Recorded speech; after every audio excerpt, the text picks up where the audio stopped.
بسم اللہ الرحمن الرحیم۔ آج کی اس نشست میں زکوٰۃ کا معنی، مفہوم اور نصاب کے بارے میں عرض کیا جائے گا۔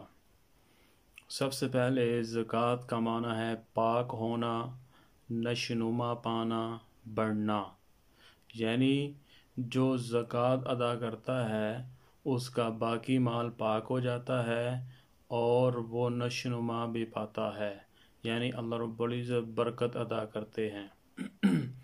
اور اس کا مفہوم یہ ہے کہ یہ ایک مالی عبادت ہے، دین اسلام کا ایک رکن ہے جو ایک صاحب نصاب مسلمان پر اپنے مال میں سے ایک خاص شرح کے مطابق فرض ہے۔ وہ خاص شرح نصاب ہے۔ نصاب میں 4 چیزیں ہیں۔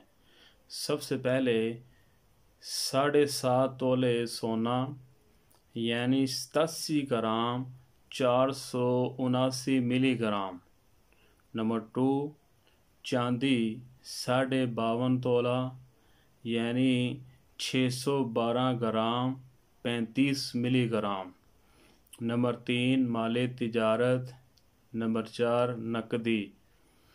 یہ اگر کسی کے پاس ہوں تو وہ صاحب نصاب ہو جاتا ہے، لیکن اگر کسی کے پاس تھوڑا سا سونا ہے، تھوڑی سی چاندی ہے، کچھ نقدی ہے، یہ ساری چیزیں ملا کر اگر 52.5 تولے چاندی کی قیمت کو پہنچ جائے تو ایسا انسان بھی صاحب نصاب بن جاتا ہے۔